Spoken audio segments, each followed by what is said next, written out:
Imagine a world where more women had the time to develop their genius.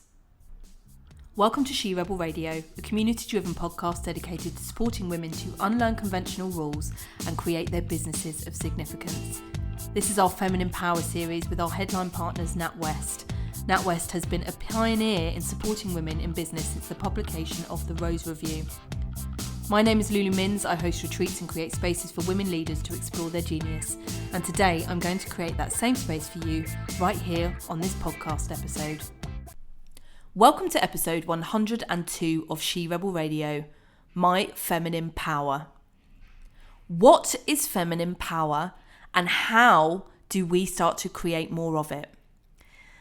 This week on She Rebel Radio, we're going to be setting the tone for a 6-part autumn series, and we're going to go back to the beginning of creation and the stories of women as a basis for exploring our complex relationship with power.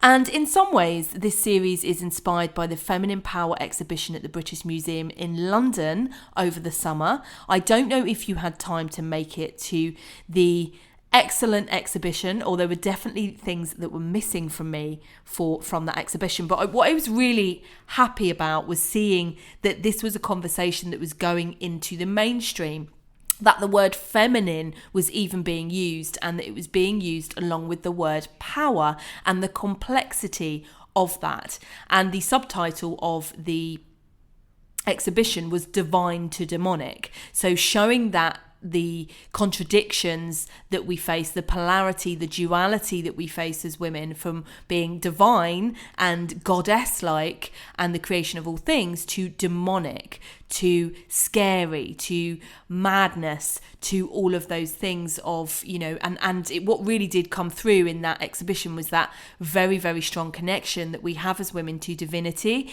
and also to nature, but the complexity around all of those things. It was definitely missing a lot of the Celtic background for me. There was a very good global perspective, but not the real British, Celtic, pagan perspective, which we're going to be diving more into that with our first guest next week. But this complex relationship with power, I'm really looking forward to sharing with you the people that I've met over the summer, how the story continues to unfold for us on She Rebel Radio for you at a time of increasing concern and complexity in the world around us, that I am of no doubt that women rising in their power and having that balance of masculine and feminine energy, which I'm going to explain to you more through this episode, and it's a very complex topic, okay? And it's been running and weaving through She Rebel Radio for quite some time, but I'm going to share more with you about the story of creation and the masculine and feminine polarity as we set the tone for the really incredible and exciting guests that we've got coming up on this She Rebel Radio series. A huge thank you to NatWest for sponsoring us. We were going to talk to you about finances, and me and Marianne, who's going to be on our final episode talking about our connected power as women, decided that actually we need a different, we need to embody everything that is She Rebel Radio and have a different conversation and really remind women of our power right now and how we can tune in with that even more, and create an evolutionary space where there's a different rhetoric and a different conversation that is happening. So thank you so much to NatWest for supporting us with everything that we do on She Rebel Radio. Now, before we dive into these feminine stories of creation, one of which you'll be fairly familiar with, and one which may be totally new to you and that there's very many different versions of, there are some journaling tools in the show notes of this episode which I would love for you to use to accompany you through this 6-part series over 6 weeks, and I'm calling it Your Power Plan for 2023, and I will share it more with you at the end of this episode. But to begin, ladies, let's start with the stories of creation and how we as women are depicted in those stories. Now, I was reading a book called Blading Sweetgrass at the Wilderness Festival over the summer, lent to me by the amazing Gemma Williams, who I host retreats along with. And one of the first chapter, I believe, is called The Falling Woman. So it's not the fallen woman. We're all familiar with the fallen woman and how we can make mistakes in society and be banished. We talk about this on She Rebel Radio quite a lot. This is the falling woman. And this is a story from the indigenous communities in North America about how Mother Earth was created and how our relationship with Mother Earth as women, why we call it even Mother Earth. And the story goes that the falling woman fell out of the sky, that a tree was uprooted in the sky and a falling woman fell into what was all ocean then. And within her pockets were seeds. And she was also pregnant. And the animals in the ocean could see her falling. It was a very, calm, slow fall. And they tried to pull up earth. I think there were otters and there were geese and there was a turtle. And they were trying to find something for her to land on. There are many different versions of this story, so feel free to Google it and you will find a number of different versions. But I highly recommend Blading Sweetgrass and reading the contrast in that book. And eventually the geese go up and help her break her fall. And they've put mud, all these animals have put mud on the back of a giant turtle, which is where she lands. And she lands in the earth that's on the turtle. And she plants her seeds, she grows plants. And this is her medicine for herself, for the earth, for the animals. And she has a very reciprocal relationship with those animals from the very first day, because these animals sacrifice themselves for her. And she understands that, she appreciates that, and understands her reciprocal relationship with land, with the animals that belong on that land, as she now does. And also because she's pregnant, and there are two different versions of that. One is that she has a daughter who then has twins, and one is that she actually has the twins. So there are a number of versions, and that is the birth of creation. Now consider that story with how our relationship sits as women, being a source of power, being a source of creation, being a source of Mother Earth, and being in a real reciprocal relationship with animals and the land, and us really understanding that. Now, we know Dr. Sharon Blackie, who's been on this podcast, and thank you so much to her for her incredible episode, which is easily becoming one of our most downloaded, which I knew it would be when I invited her onto the podcast, being very inspired by her work, that we as women, our history is that we are very, very strongly connected with land, and that the ownership of land coincided with the ownership of women, that we became property and objects, not things within our own right, in a masculine and patriarchal world, in a masculine and patriarchal wasteland, as she calls it in the book. Contrast that, and we touched upon this when Dr. Sharon Blackie was on She Rebel Radio, of the story of Adam and Eve, which I remember at school. And I remember getting myself into trouble at school frequently by not accepting the religious narrative that was being put forward to me. And now, if you have religious beliefs, please stay with us. I'm just asking everyone to be open to listening to this narrative, because all it ever is in an interpretation. And actually, I come from quite a religious family in terms of not my immediate, and we definitely grew away from that in times of post-war modernity. But my great-grandfather was a vicar. He was, in fact, the vicar of Holloway Prison and the vicar of a church in Wales, and came from a line of vicars. So we have quite a strong connection to religion and spirituality. But certainly the way that I was brought up, we were quite rejecting of it. I myself was quite rejecting of the narrative in schools, even though I couldn't put my finger on what that was as I've grown up, is the total lack of female narrative. We only ever heard about Eve and Adam and Eve, and Mary, who was deemed a prostitute at times, and not at others, but there was no real narrative for women, which, reflecting on that, was really demeaning within itself. The invisible women that were not part of the story of creation, that were not part of the lessons, that were not part of the authority. But then when we dive deeper in the story of Adam and Eve, and yes, there are a number of different versions of this story as well. And again, as I said, it's all about interpretation. But Adam and Eve depicted a woman who wasn't able to follow instruction. She didn't follow the instruction from God, obey the orders from God, which has always been depicted to us as a male figure, and she didn't obey or follow the instructions of her husband, namely Adam. Instead, she was tempted by the snake, who told her that she could have something from the forbidden tree, the result of which was that they were both exiled and banished, both Adam and Eve. So she got Adam into trouble because she couldn't follow strict orders.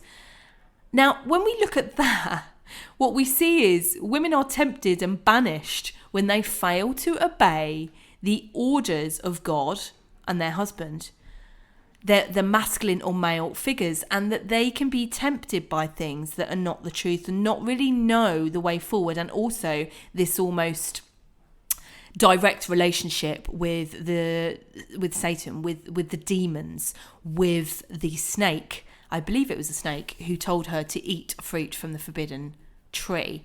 And if you did make the Feminine Power exhibition, and I'm sure you can look it up, there's an incredible books, there's some good books, and goddess, the deities, the goddesses that we've been surrounded with, really does depict that complex relationship that we have with nature, with the divine to the demonic. And that has been played out more as well, as Mary Beard talks about in her book Women in Power, in Greek and Roman mythology, that, you know, women are, I think it's the poem Odyssey, where her husband, she waits for him for a number of years, and he comes back from war and begins to speak about his experiences of the Trojan War. And both he and his son send, I think, is her name Dorothy? I can't recall. I'm terrible with names sometimes. Sends her away. This has nothing to do with you, wife. And what I'm really setting out for you here is the tone of, particularly in Western culture, that we've grown up with, that women are separate from power and authority, that we don't really know, that our voices are not relevant. They're not relevant in the conversation with war. They are not relevant. Our image is not associated with power. And we're going to be diving into that with one of our guests in terms of statues and sculptures. I believe it's 90% of them are male, which is something that's been being explored over, you know, the last 5 years in particular even. So we're really on a tipping point with this. And then there's also that our abilities are deemed as dangerous. We talked about magic and witchcraft previously. We're going to be diving into that as well. And we've been excluded from those male spaces of power. That's no longer the case, but we know that women are leaving at a very fast pace those positions. So how do we own more of those spaces? How do we bring more of that, own more of those masculine spaces? We're going to be looking at strength and physical strength. We're going to be looking at as women as pirates as well. 18th century real pirates of the Caribbean. We've got so much awesome stuff coming up for you. And B, how do we bring more wholeness in feminine power as well? And this polarity part of masculine and feminine, and we've got real balance. We're going to be bringing that wholeness and balance to you in this mini series here, before we go into the void of winter. But let me just dive into polarity briefly for you. Of polarity, masculine, feminine, up, down, on, off, sun, moon, the two opposing but complementary forces that cannot exist without each other, the push and the pull. And each of us, what I really want you to move through this series understanding, is that each of us carries those forces within us. And these forces act in harmony and wholeness with each other when we allow them to do so. But what usually happens is we get caught up in maintaining an extreme of usually the masculine energy or force, because we've grown up in a patriarchal society which values the masculine over the feminine. And, you know, it's something that the repression of women it's not just the tangible, obvious repression of us as women, it's repression of feminine energy as well. And that's what I really want you to move through this mini series, and even listening back to She Rebel Radio, or if you're new to She Rebel Radio, listening to that with that lens.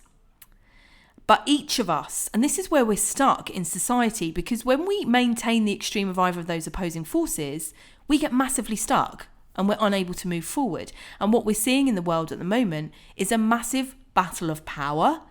In my opinion, we're at war.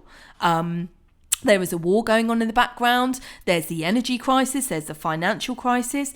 And a big part of what's happening here is that we're trying to maintain the extreme of masculine and male-dominated energy.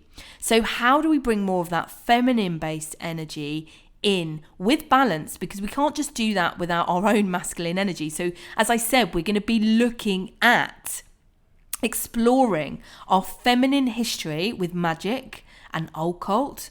We're going to be jumping into female 18th century pirates, and where two very famous pirates, not famous enough, were dressing up as men and having the same experiences as men. How can we learn the lessons from them? We're going to engage in some bodybuilding to connect with our physical strength. How important is that for us as women, particularly as we, come into our 40s and 50s? And we're going to be diving into the incredible wisdom of menopause with our returning guests from the Red School, which I'm really excited about because they were in our introductory series. Alexandra and Shani were in our introductory series of She Rebel Radio. It was they've been an important foundation for us in launching in 2019. They announced the release of their book, Wise Power, and we're going to be diving into that. So we've got so much coming up for you, and as I said at the beginning, we're going to wrap up with NatWest and how our collective power as women can jolt us forward at this very, very difficult time in the world. As we know, the Rose Review reports that women represent a huge untapped potential, particularly here in the UK, in terms of billions and billions of pounds. And in order to do that, we need to remember our power, ladies. We need to bring things in a different way. So our journaling tools for this series are in the show notes for you, but I'm going to read them to you here. But listen to the episodes as they're released and dive into these questions. Use your intuition. The unfolding of this series, don't allow yourself to overthink it. So your journaling tool number 1 is my magical power is. Number 2, my inexorable and I'm inexorable and stoppable and unstoppable when. So fill in the blanks. It's like blankety blank. Who remembers that in the 80s? Number 3, my strength allows me to. Number 4, I connect with my wisest power by. And number 5, together we can. And that is your power plan for 2023, because we're going to be leading this series into the end of November, beginning of December. And you can listen to this series, you can answer those journaling tools. And I would love for you to, print them out, put it in your office somewhere and, really feel into your feminine strength and power over this winter that a lot of people have been dreading, and really feel into your power, ladies, because now's the time that we rise collectively, we rise with feminine energy, we rise with masculine energy, we enter those spaces, we change things up, and we really step into our power. We see women's power being challenged so much. We've seen it be chipped away from a very young age of us. Yeah, you can enter male spaces, but you have to do it this way, or, this space isn't for you. So how do we own those spaces? How do we bring more of our feminine power into those spaces? How do we bring more wholeness and more harmony? It's amazing to be with you as always. Thank you so much for supporting us at She Rebel Radio, and how our narrative has evolved and how we can have these incredible conversations. If you're new to the podcast, a big welcome. Do listen to some of our back catalogue. If you are one of our regulars, thank you so much for continuing to support us. Please do leave us a review, please do subscribe, and of course please do remember to share this episode with other incredibly powerful women. You've been listening to She Rebel Radio. It's been an honour to support you taking the time to discover more of your genius, and we thank our partners NatWest for supporting this series. If you'd like to attend a retreat or work with me, please visit lulumins.com and don't forget to join us in furthering the conversation on social media.